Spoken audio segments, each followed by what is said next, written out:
This video is supported in part by Tommy and the Order of Cosmic Champions. If you enjoy the never-ending story and Masters of the Universe, this new novel coming fall 2022 is right up your alley. Welcome back, ladies and gentlemen, to Gen X Grown Up. I am George, and I am a Gen X Grown Up, and today I am joined by a gentleman who claims to be just on the edge of the Gen X Grown Up era. Famous Kids in the Hall creator, actor, awesome guy all around. Kevin MacDonald is here with us. Kevin, how are you doing today, sir? I'm doing fine. I think I was 30 when they invented the Gen X term. But our TV show was on. It was like in the early 90s, and so Gen X people were our fans. So we're sort of thought of as a Gen X thing because people liked us. I mean, I like Monty Python, and when I was a kid, and they were like 20 years older than me. So get off my back! All right, I'm a Gen Xer! I'm a Gen X thing. I'm a Gen X thing. So you have a new series coming out pretty soon, operatively titled Kids in the Hall with Amazon. Yes. There is a trailer that has a skit previewed in it where Dave Foley is playing Shakespeare. I was just wondering if you could tease that sketch a little bit, give us a little idea of what's going on there. Yes, we're not allowed to say too much of it, about the sketches, but Dave Foley definitely is Shakespeare. And vaguely, he's in modern times with a roommate played by Mark McKinney. That's going to be funny. Yeah, I think so. And also, there's lots of blood in it. I hope I'm not saying too much, Amazon. But funny blood. Very funny blood. We don't want to upset the Amazon overlords. Yes. So you moved to Los Angeles from Montreal at a very young age. How did living in both countries at that time in your life influence you as a young person and as an adult actor later on? Well, it's really funny because when I was a kid in Montreal, before we moved to Los Angeles, my dad was transferred there, and we were there for a year and a half, I think. And I loved the Monkey Show, and I loved The Saint, though that was an English show, and I loved the show Batman. And erroneously, partly because The Saint was shot in London. But I said, where's all that stuff done? And he said, Hollywood, California. And my friends and I started making a giant balloon to fly to Hollywood, California. And then a few months later, my dad said, Kevin, you'll never believe this. We've been transferred to, Burbank, California, but that's sort of right next to Hollywood. It's sort of the same thing. When we went to Burbank, and I couldn't believe it. I was so happy. And this was the late 60s, so I'm seeing a lot of hippies on drugs. And a Hell's Angel motorcycle guy hit on my mom. And my dad became Woody Allen. Well, just say hi to him. He'll kill me. Just say hi to him. Have a drink with him. But soaking it up sort of influenced me. But the biggest influence was that we were living sort of down the block from NBC Studios. So Johnny Carson was there. I think I saw him drove by once. Laugh-In filmed their shows there. And I saw Artie Johnson as the old man in the park. Ruth Buzzy hit him with a purse. And that was like amazing. And then some director said action, and then Ruth Buzzy hit him with a purse, and he fell funny, and they cut. This time, Artie, fly over the bench, and they did it again. And I didn't say I'm going to be a sketch comic, but that's what I was watching, and that's what I got excited about. Can you tell us about your time studying acting in community college and what it means to be a one-legged actor? Yeah. It was a 3-year program, and I made it 3 months till they kicked me out. And what I don't understand is that it's a 4-month semester. They kicked me out before the last month. I don't get it. And I was like, you had to fail 3 things. And Jim, I won't say his name, Jim didn't like me because I fell asleep in his class, because they also put me in the wardrobe unit, because the third-year students get to do a play, first year's got to do all the work. And wardrobe, we stayed up all night, and I couldn't get home because I was living in a suburb of Mississauga, and it was like 2 hours away from Toronto, and I couldn't. So I slept in giant curtains. I had to make this curtain. I had made the giant curtain. I had to iron the curtain, and I didn't know how to do it because I would iron one part of the curtain, and then I put it down, and then when I ironed this part, that part was wrinkled again. It was curtain hell. I was in the hell of curtains. And it affected my class. I fell asleep in Jim's. It was actually an improv class, and he hated me because every time we did improv, I just did comedy. He wanted dramatic improv, I guess. But I didn't like it. Forced the students to do horrible things. Like I remember we did one improv where you're doing an improv and halfway through the scene, everything changes, which I think is horrible because you should. It's a horrible game to teach us. They would never have done that as Second City or theater sports, where I learned later better comedy improv, because you have to work your way towards the change. So there were scenes where the family life would be good, and then all of a sudden they get a phone call and they find out they had cancer. Like that's not working your way to improv. So I did I did an improv where we were doing we were supposed to be college students doing lab tests, we were supposed to testing the drug. And then I went back to take my drug, and I came back as a mermaid. And I got the most giant laughs to that point in my life, probably in the top 10 of laughs. People were crying and falling off their chairs. And I remembered I found some kind of sack that I put on my legs. So I'm a mermaid. Great. Thanks. I just wanted a free donut, and now I'm a mermaid. And then I looked at Jim, the teacher, and I saw me die in his eyes. And he hated me. And I fell asleep in a class once because I was tired. And you had to like fail 3 classes. So he failed me in improv, which is sort of crazy, and he failed me in voice class. He should have gave me 55%. I tried it, but I still don't know where my diaphragm is. I still don't know where it is. And then his wife failed me in dance class. Nancy, blah, blah, blah, blah. I couldn't dance, but still, like, I showed up every day. I worked extra hard in the choreography. Like, you shouldn't. So on a technicality, he had me fail. But my performance teacher, who did improv, we did improv in that class. So he knew I was a good improviser. And we also did, we had to do they broke us into 2s, and we worked on it for a month.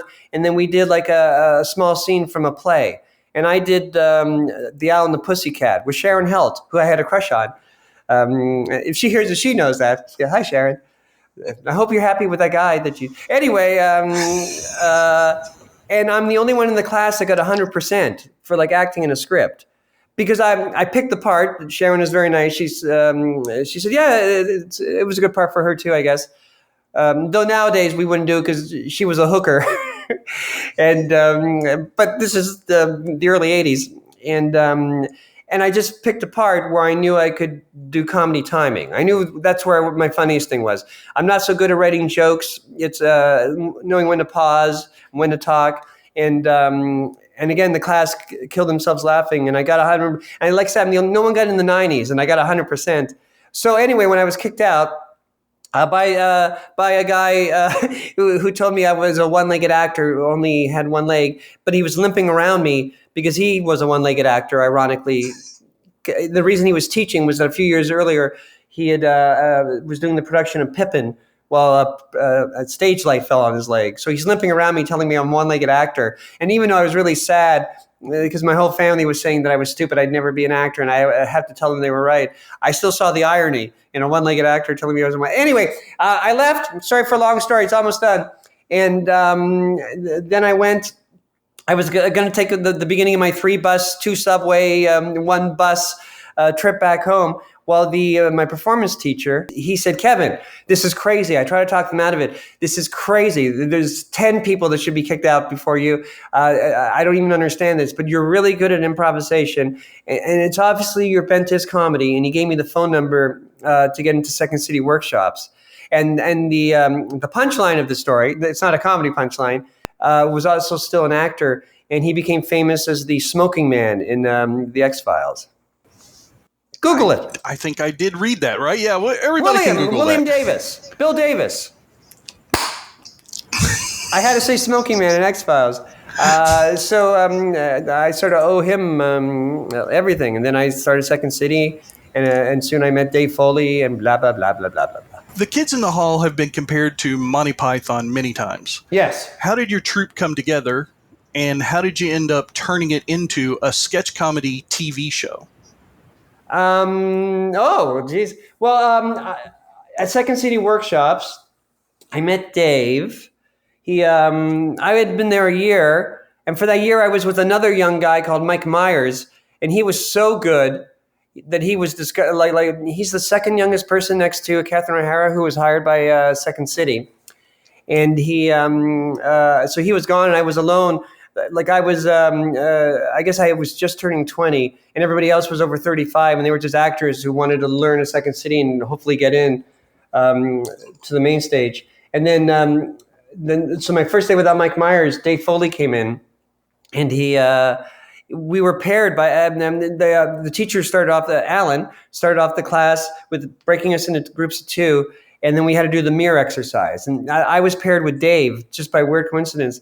And everyone else was being an actor. You have to mirror each other's movements and make it beautiful like a flower. Dave and I right away, I didn't know him. We hadn't even talked to each other other than hi. And we started doing funny movements and like hula dances. And then we sort of slid to the floor and we pretended we were being born. And then we crawled outside the floor, and then we crawled outside the door, and we crawled out of the sidewalk without even knowing each other. And then through the window, we saw the teacher, get in here, get in. And then right away we had chemistry. And then at the end of the class, he had done an improv where he was really funny in a way that I understand, the way that I connect with. And I was funny in an improv that he could connect with. So I walked over to him right away after the class and said, do you want to join my sketch troupe? I didn't have a sketch troupe. I didn't even know his name. And he said, sure. And then later I had to call my friend Luciano Casimiro. He said, we have to start a sketch troupe. I just met another guy. He's, in a way, he's better than Mike Myers. We have to, and that's how it started. And we were the original Kids in the Hall. Then Mark and Bruce were in a group in Calgary called The Audience. They were the biggest thing in Calgary, but it was Calgary. So they moved to Toronto, which is like the big smoke in Canada. And we gradually started working together. And we took the name Kids in the Hall. The Bruce hated the name. He said, well, okay, but just for a few weeks, because I hate that name. And then Scott Thompson forced his way in the troupe. He just like jumped on stage, and we sort of had, like every show. And we did a new show every Monday at a club called the Rivoli, a show of new sketches. And it from the summer 84 to the summer 85. And from that year, we got good and got quite a following. And like we sold out and had to turn people away by the end. And that was at the end of that year, Mark said, we always do new sketches. Why don't we rent a theater out and do a week called The Best of the Kids in the Hall? And we did that. And it was the exact summer. Lorne Michaels had taken 5 years off of Saturday Night Live. He was coming back. And he sent talent scouts over a lot of cities in North America. And we got good reviews for our show. And we sold out in a big theater every night. And this talent scout from NBC in New York came to see us on our last show. And the next morning, I was calling the movie theater where Dave and I were ushers. So, Dave and I can't come in. We just signed with the biggest comedy agent in Canada. We have a conference call with Lorne Michaels. I can't come in, but don't fire me. And then we... And that's what it started. And first, Lorne didn't know what to do with all 5 of us, so he hired Mark and Bruce, who were the most experienced as writers for Saturday Night Live, in what I call the Anthony Michael Hall year. And then Lorne finally saw us, and he promptly fired Mark and Bruce so he could work with us. And then he got signed to do a show for HBO, and the rest is boring history. So you created a character named Sir Simon Milligan. Yes. What compelled you to create such an evil character? By the 3rd season, we'd hired some guys to write, but it wasn't like hack writers. It was guys that were in the troupe before in Calgary and one in Toronto who quit because they had real jobs. The Kids in the Hall were the 5 of us because we were the losers that couldn't get any other jobs, like in Second City or writing for TV. And one of them is Norm Hiscock, who's become a big writer now. He's the showrunner of Space Force, the new season of Space Force. He's the... I call him my writing partner. He wrote with everybody, but I liked writing with him, so I call him my writing partner. And we wrote every day together. And then he would go on to another Kid in the Hall, but it was always me. I was his constant, and we always had an idea to work on. But that day, we didn't have any idea. And I said, "Well, what are we going to work on today?" And he said, "I think we should do a sketch about that horrible thing that you do to people." I said, "What?" What a horrible thing to, you always promise him you do something. Like our editor, Chris, he was going to buy the new Paul Simon album. You said you had it and you were going to tape it for him. And then it's been a year and a half as a sort of the king of empty promises. And I am sort of like that. It's because I'm a child of an alcoholic. I swear, and I want to please people, and I mean it when I say it. And then, like a day later, the passion leaves me, and so I either forget or I say, "Oh yeah, I bet I can do that tomorrow. Yeah, I can tape that tomorrow." So we wrote the sketch. We wrote it very quickly, and usually we have the story, but we didn't. We just wrote it, and we liked it a lot. But I thought. I was just, I was saying things like will do and slip my mind, but just like me. And I thought it needed more of a character, like a sort of an over the top character. And do you know who Paul Bellini is? Mm-hmm. The guy in a towel that we poke with a stick? Well, he was Scott's writing partner. And Bellini has become a good writer since then. But back then, Scott wouldn't let him write. They'd be in their cubicle and you would hear, there'd be a waft of marijuana smoke over the cubicle. And then Scott just basically dictated to poor Bellini. And you would hear Scott say, all right, Bellini, write this down. And he'd say something. Then there'd be a long pause. Then you hear Bellini say, no, Thompson, I'm not going to write that.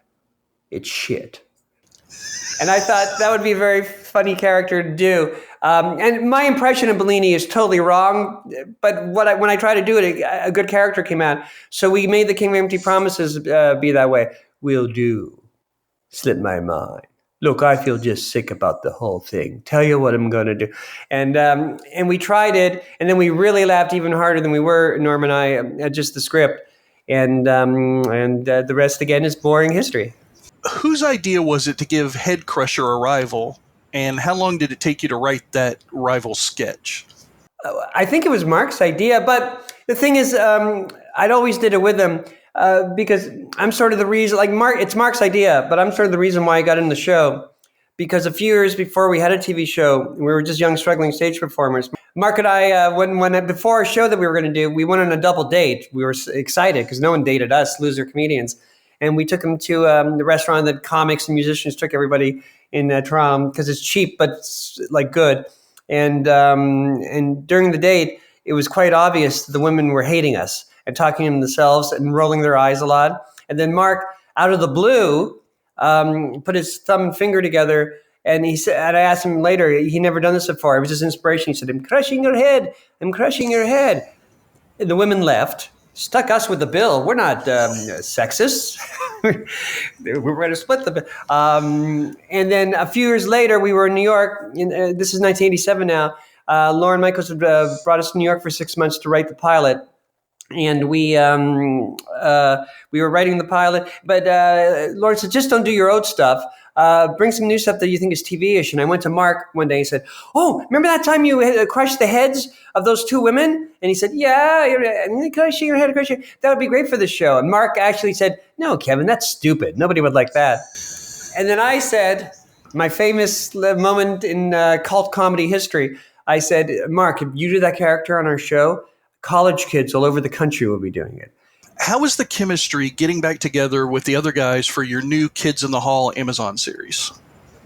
Well, the chemistry is so great. I mean, the chemistry is the key thing about comedy. Like when Dave and I met at Second City, and then we met the other guys. Scott forced us way into the trip because we had chemistry. It's like falling in love, and a relationship to last a long time, be it a love relationship or be it a comedy relationship.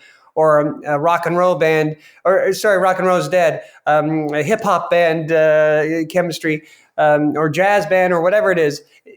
It's based on love and chemistry, and it really is, because I alluded to this earlier. There were more Kids in Hall than just the five of us. During the Kids in Hall days, before the year where there was the five of us, the year before that, there were like 9 or 10 of us, and people kept quitting because they got good jobs. There were even a couple women in the troupe. Because women in comedy were so rare back then, they were hired by Second City. And that's why we sort of had to play women. But because we were writing all these parts about our girlfriends and our mothers and women we knew. And Scott was the magic ingredient because there was a few months where it was just the four of us. And we were sort of more like writers back then. And we were, Mark was always an actor, but overall, the four of us were sort of like just writers. And we'd be the back of the stage quietly telling our clever ideas, like in our scenes. But Scott was a real actor, and also a showman. He's like, his talent is that he's the life of the party. And he literally forced us to the front of the stage, and so people could hear us and see us. And that, to answer your full question, that chemistry remains. You can't kill chemistry. I mean, a married couple and a love couple of any kind, like they can, even brothers and sisters and sisters and sisters and brothers, they can fall out. They have a falling out. But the chemistry is there. They're just ignoring it because something else happened. Now, we're lucky that we've never had such a big fall. We fight all the time, but we've never had such a big falling out where we quit the troupe.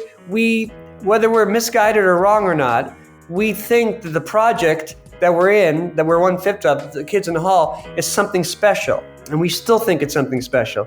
So it would be crazy for one of us to quit it. It's like, that's never going to happen. We'll just start dying one by one. Kevin, thank you so much for joining us today here on Gen X Grown Up. Kids in the Hall, Amazon Prime debuts on May the 13th. We wish you all the best of luck, and we cannot wait to see more of your comedy stylings in the future. Thank you so much. Thank you very much. I'll make it stylistic comedy.